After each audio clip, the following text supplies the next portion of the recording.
Um,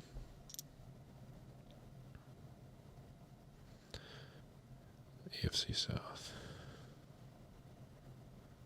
South.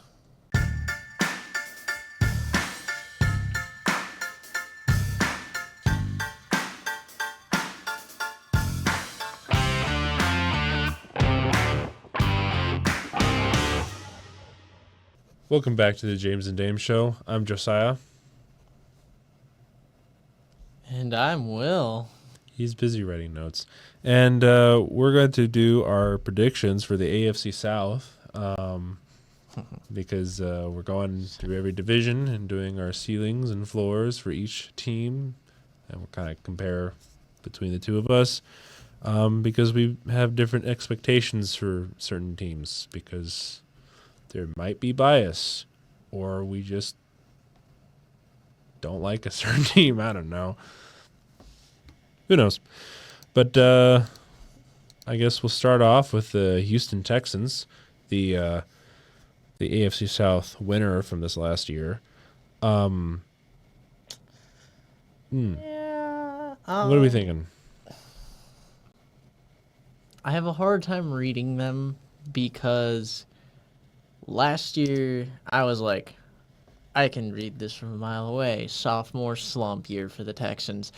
And then they kind of went through that sophomore slump where they were like, on paper seemed very similar, but, Yes. You watched it and it was actually like a slump. But I just don't know whether to expect improvement or not from this team. It is a weird thing, mostly because the Texans still don't have a solid O-line. CJ Stroud is still running for his life. Pray that that man does not get hurt seriously. Just knowing how most of these teams, at least on their schedule, have improved over the offseason and they've kind of stayed the same throughout, it's kind of hard to just expect anything better. Like there's a chance, like there's always a good chance of them improving. But with how this last season was and how little they did in the off season regarding, I guess, defending CJ Stroud from the defenders, it's kind of wishy-washy. I don't feel great about the improvement they made. Especially giving away Tunsil. Yeah, you gave away your one like legitimate O lineman. They did go out and draft Ursary from Minnesota. Yeah, that's true. But he's a rookie, so unproven. Don't expect that to automatically flip anything. I don't see this as the year the Texans make a leap. And I think they don't plan on it. I think that's why you had a trade back. I think they're still going to try and win the division, and I still think that's very doable for them. Especially for the South. Yeah, the South is miserable, but I think it's very doable. But I don't think they're expecting a run this year. No. So, with that in mind, let's look at who they got on their schedule. So they got Rams, Buccaneers, Jacksonville twice, Titans twice, Baltimore, Seattle, San Fran, Denver, Bills, Colts, Chiefs, Cardinals, Raiders, Chargers. I guess 2 times for Colts. I'm gonna just kick off with I think even with their ceiling between Ravens, Bills, and Chiefs, I think they win 1 for their ceiling, and I think for their floor they win none. Between those 3, because I think those 3 are your AFC Super Bowl contenders. Yes. Between Ravens, Bills, and Chiefs, so I think that's 2 to 3 losses right there from out of division. In division, I feel like you have probably a ceiling of 5-1, and are they even worthy of with the I'm actually kind of leaning more towards like a 4-2, with like maybe a loss to Jacksonville, And a loss to the Titans. Titans or Colts. It's one or the other, but it's gonna Um, happen. I could see. I feel like ceiling of 4-2 in division, um, and then what? A floor of, I think 3-3. I think it's 4-2 to 3-3. I think I don't see them really. I still see them winning, or not, at least being 500 in division play. I don't see them being Anything negative. less than that. Yeah.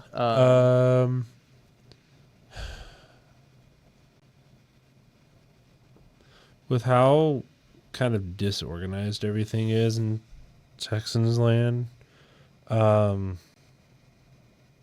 how many opponents they are facing that got better, the floor I'm gonna give them. This is if like CJ Stroud is still struggling in the sense of like he can't get a pass off for his life because his O-line's terrible. Maybe another kind of meh production year.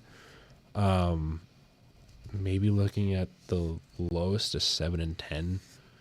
Like it's very possible because That was your floor. that was the floor. So Okay. Rams, Buccaneers, Ravens, San Francisco, Seattle, Denver, Bills, Kansas City, and Chargers.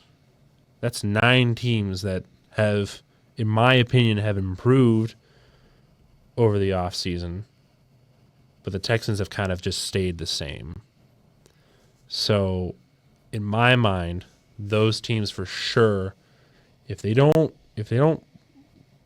I guess, lock in, if they don't lock in correctly and they don't focus on the right things and they don't protect CJ Stroud, they're going to have a really rough season. I know he can do a lot of things, but he can't do everything. And that's my concern with CJ Stroud. It's not that I don't believe he can do everything. It's just by putting his body on the line every single play, you increase the chance of him getting injured, and that's not going to bode well for your future.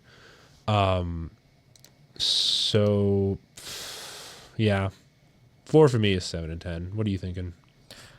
Honestly, like I'm not trying to be like super critical of the Texans, because again, they've done it back-to-back years, and I think they do probably have the best chances. Like as a team, I think they're like the best built team, but their schedule is rough. Like you mentioned, the Rams not going to be fun to play. I think It's not a they're- cakewalk.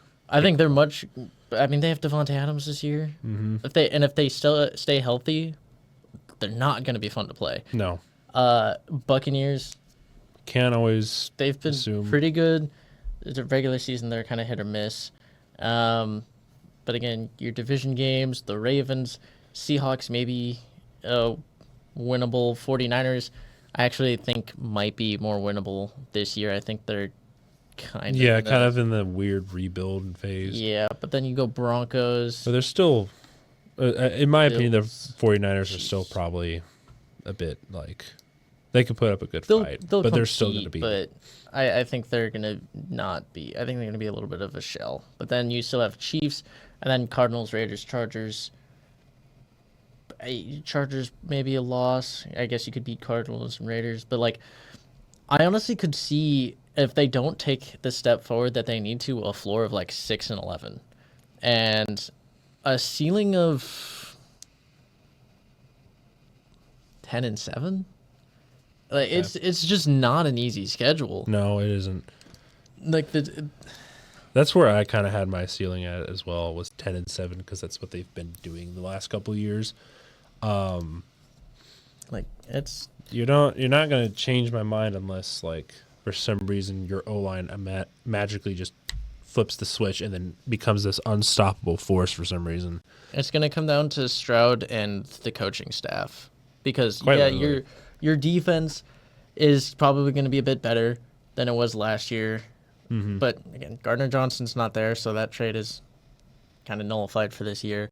And your O-line is a question mark because you've done away with some of the pieces that obviously didn't help you.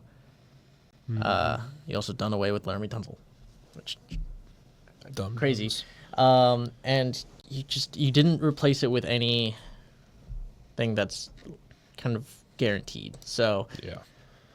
with no guarantee and a tough schedule, it's kind of hard to be anything over kind of average.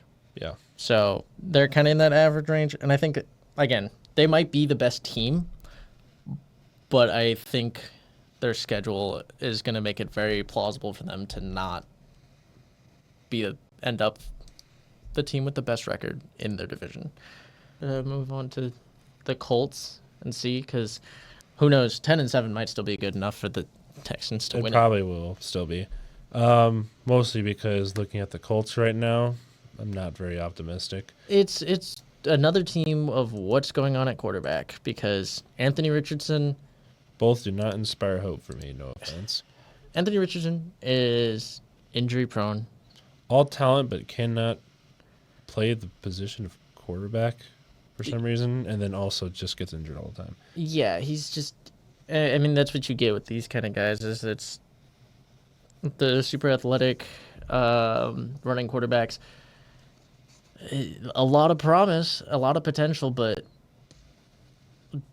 being able to do the basics and staying healthy are two of the biggest challenges for that archetype of a quarterback. Mm-hmm. And then you have Daniel Jones, who is Daniel Jones. To put it lightly. To put it simply. I do not wish any other team to,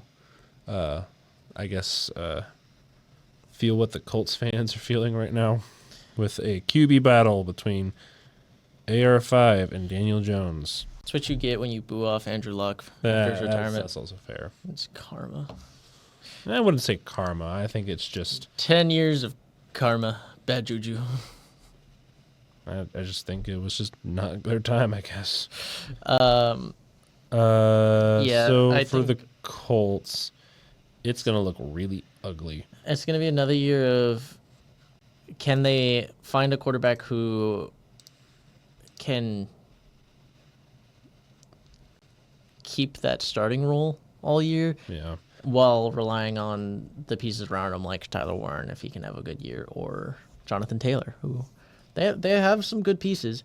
They did lose a lot of their interior O-line Yes, they to did. free agency, so it'll be interesting to see how that, or I guess just their own. And the Colts defense themselves, God, they were so bad last year. they were awful. There were so many instances where I'm just like, I feel like the Colts would have been at least contending for that AFC South crown if their defense wasn't just so awful half the time. But focusing on what they are now, I don't want to assume, but I can definitely see the Colts being like one of the bottom teams this year if everything just really goes badly. You have a terrible QB situation. Your O-line was mostly dissolved during the offseason. Your defense isn't exactly up to par as what it used to be. Sure, you still have pieces like Jonathan Taylor, but I don't know. Like if it all goes down the drain, this team could probably face like I'm trying to think here, 4-13 to 5-12, 4 for me, mostly because it doesn't look pretty, but their ceiling, it'd be a miracle if they went over 500. So probably like an 8-9 ceiling. Like they're going to be middle of the pack like they've always been, or they're going to be in the gutter. Like there's no in between, or there's no going out of that zone, especially for the Colts at the moment. So that's where I put them. Prove me wrong. Yeah, I kind of think it's going to be a lot of question marks. Again, new defensive coordinator, so we're going to see if that can kind of fix some of their problems. See if Latu can step up, or Latu, yes. new rookie JT Lau. Tumalau. Tongue twister. Yeah. They got some new pieces, and they did get some defensive backs. I forget exactly who. They signed Cameron Bynum. They signed Corey Ballantyne. That was some of them. But like Cameron Bynum, he was one of the bigger signings. They also got Travarius Ward. That's who it was. So they upped the defensive backfield. They did, but So I'm hoping that their defense will get a little bit better, and then again, obviously the offense is if it's not Anthony Richardson and he doesn't take a step forward and stay healthy, you're going to be relying on dump offs to Tyler Warren and running with Jonathan Taylor, and they can still have a decent season with that. I kind of just have them in that mid to below average range. So again, my floor 5-12. I'm gonna put my ceiling at 8 and 9 though. Like I can't see them over 500 or it's 500 or more. I don't know how they're gonna take a step forward unless Tyler Warren. I mean, we've seen even tight ends come in and play their hearts out and show up big, and their team still suck. Hence the Raiders. I was about to say, you talking about the Raiders right here? So I don't know. It's kind of hard to predict what the Colts will do, mostly because it's just a lot of question marks with authenticity of how good is their O-line now. Is AR5 going to take a step forward? Is that defense actually revamped, or is it just fixing the holes and putting tape on it and saying, yep, that's good, we're going kind of season? Or I don't know. But they did get some good pieces in the offseason. It's just questioning whether they mesh well and if they're going to be an actual unit this year. They do feel like a lot like the Saints to me. Yeah. These are the Saints of the AFC. Fair. The Colts are the Saints of the AFC. They don't rebuild. They just stay in the middle. They don't fluctuate. They're content with around 500. We'll move along to the Jacksonville Jaguars, who I feel like they're going to be they're not going to be the best team, I don't think, in the South, or even necessarily the most improved, but I think they might be the most exciting. They're definitely going to be the most exciting with Travis Hunter there. I think, and then you have on top of that,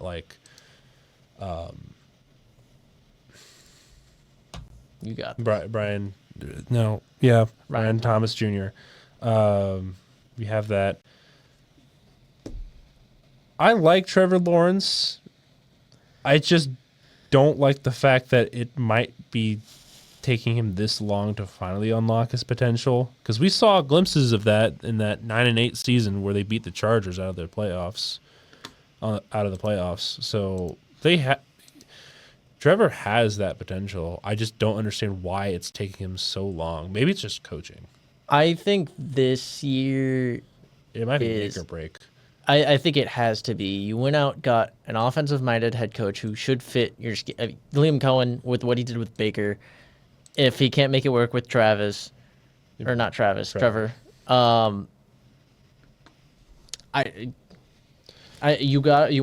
got Hunter. You have Brian Thomas, so you got a pretty exciting 1-2. Mm-hmm. Went out and got De'Ami Brown, who I know it wasn't super excited, but apparently has been doing pretty good in camp. But you got Etienne. They drafted another running back to make that exciting. I mean, you got all these pieces just to put him in a situation to where he can look good. Not even, I feel like we've had this discussion before, but he doesn't need to go out there and make a run in the playoffs. No, he just needs to look decent. He needs to look worth the money. Even if the team isn't winning, he needs to show promise that he's worth the money. Because if you go out there and you still don't have a great year, you might be done. They've given you every reason. They were calling him a prodigy in the NFL in college, and now we're here in 2025, whether he's actually going to stick around or not. Yeah, Time flies, huh? it's going to be interesting with them just to see if their team if they can actually play and that offense functions as we thought. Because I think they have the potential to be like a high-flying offense. Yeah, if they could get the ball rolling, that's all I care about. That's Their floor for me is probably similar to the Colts, about like 413, 512 area. Their ceiling though, 9-8. interesting. Mostly because, like I said, he's just got to show that he's, like you said, worth the money, but also that with the pieces that they acquired in the offseason and through the draft, if Trevor Lawrence actually looks somewhat decent this next season, maybe they'll let him stay for another couple years or something. And maybe Jacksonville might actually have a bright future for once. I don't know, because Trevor Lawrence is a mystery. Like he was good in college. Like he was great in college. Obviously, college to NFL always doesn't transfer. It doesn't always transfer. It just sucks because, I kind of liked Trevor Lawrence in college, and I wanted him to at least have some success in the NFL, but he's not really getting anything right now, so it just kind of sucks to see that. So that's my floor and ceiling for these guys. Yeah, they're kind of a hard team for me to predict a floor because I do think they'll be. I feel like their floor is kind of that, like, getting the feeling of like that Dan Campbell first year, where it's like the potential to take over and show promise, but there's still a lot of struggle that first year. That's fair. But, like, again, it's not fun when you have to play. I mean, they have to go out and play the Chiefs. They have to play the Bengals, but they do get to play them early in the year, which they're notoriously terrible at the beginning of the year. I mean, the thing is that you're going to have, like, growing pains. That's just how it's going to be. I mean, you are facing Carolina and the Bengals first 2 weeks. Bengals notorious for not being good at the beginning. Yeah, Texans are always wishy-washy at the beginning as well. 49ers. San Francisco, I mean, maybe they'll, I don't know, ease up a little bit against them. I mean, it is at San Francisco, though. That's the difference. Kansas City is at home, so they do have an advantage there. I think the last time the Chiefs played at Jacksonville, it didn't turn out too well for them. And Seattle is at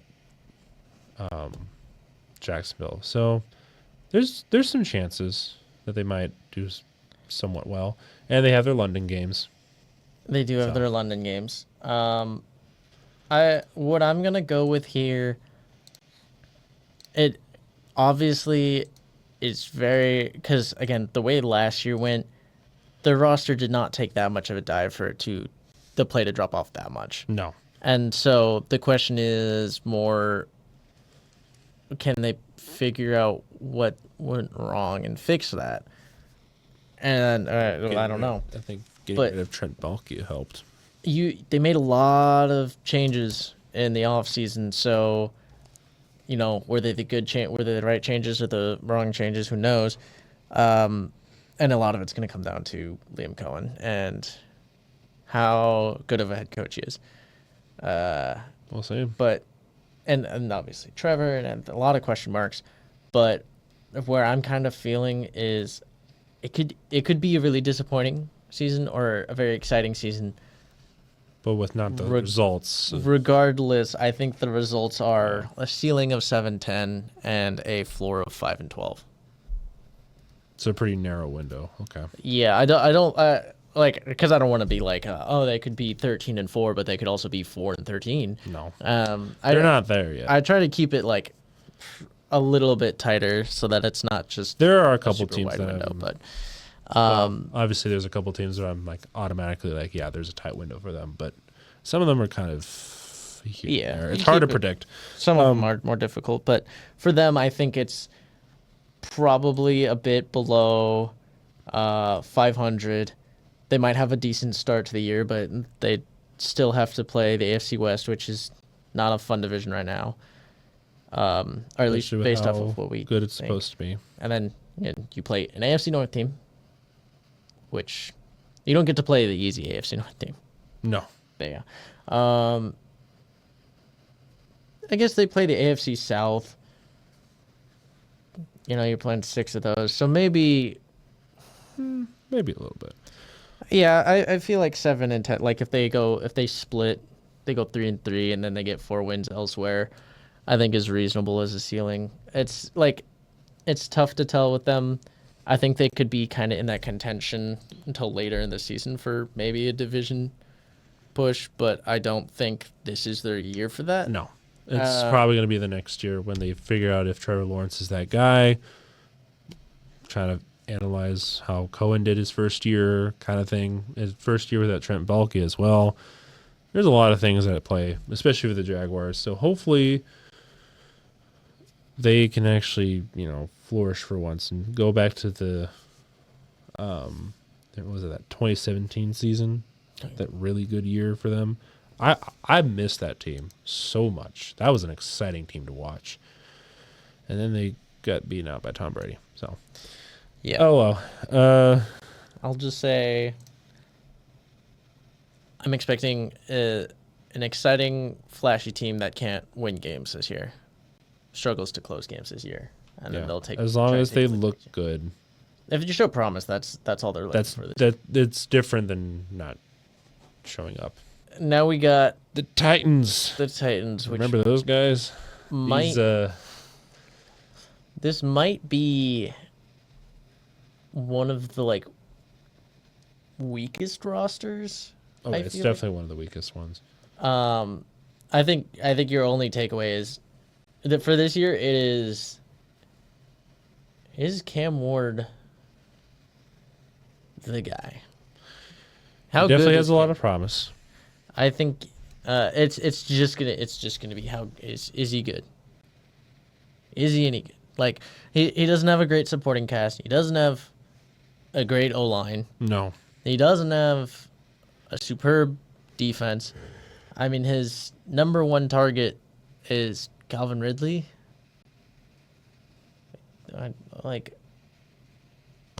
And I don't know what else you want us to do. there's not much there for him. There's some pieces around that he can kind of lean on, and you're kind of hoping that they can get something to happen, but you're not really expecting A breakout. anything. But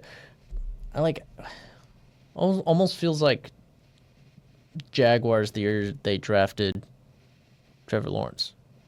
I mean, to be fair, you had Urban Meyer as your head coach, so that was That's also fair. doomed to start. But you get him, and you're like, this team is not really expected to grow at all. We just want to see, can he do anything this year? So, that being said, Is there a chance? I went 3-14 last year.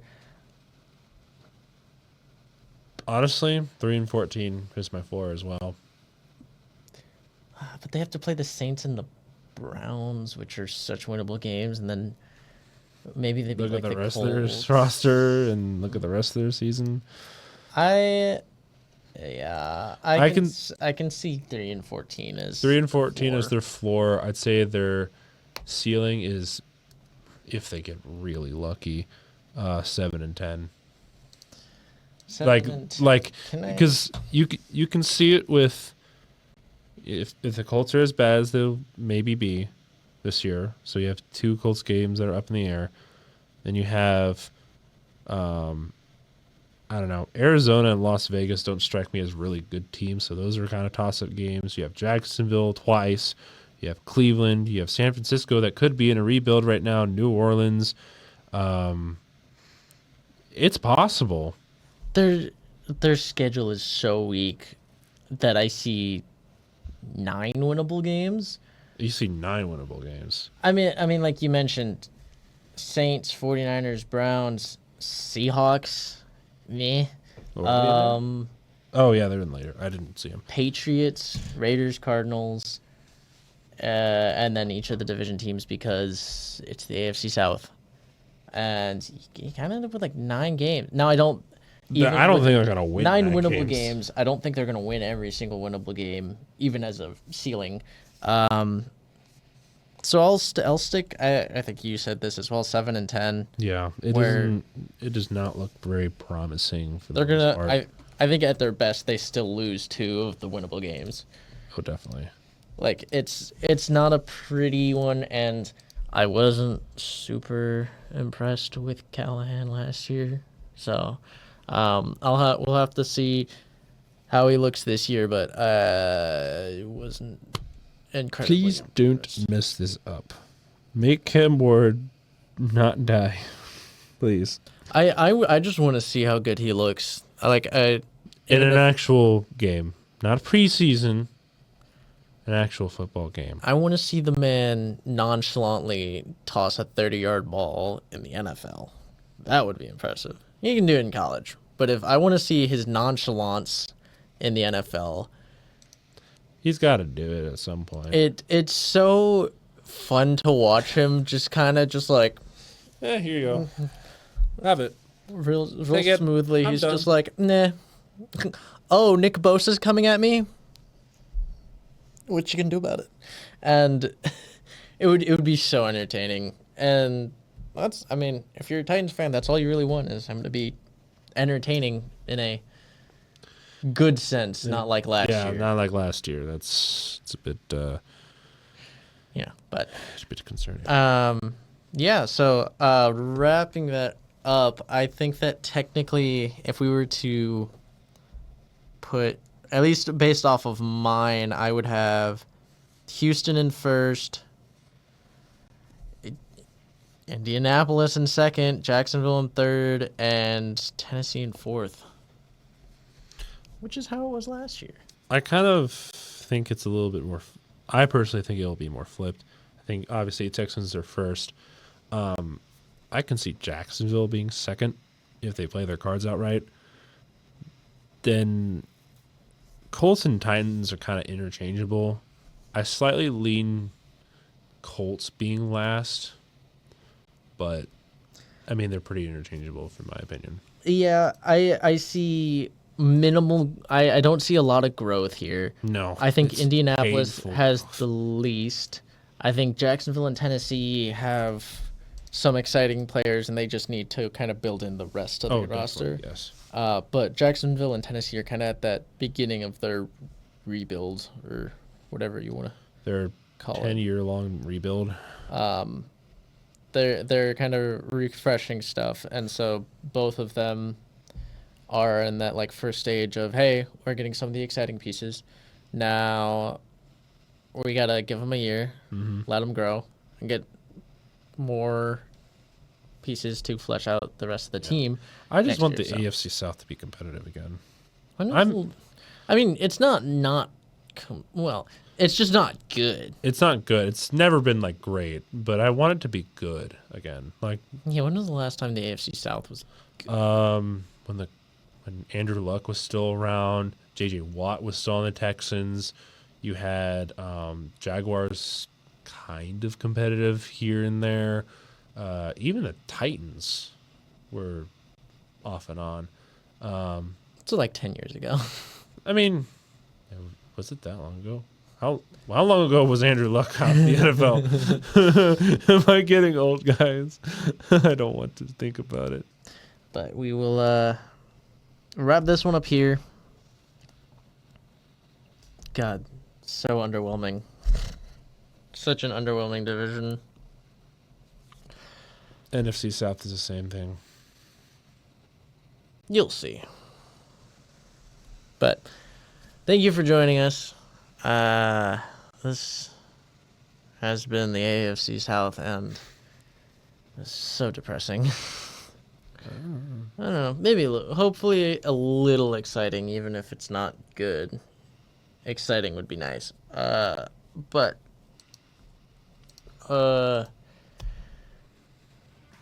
yeah, we'll see you next time. See ya. Bye.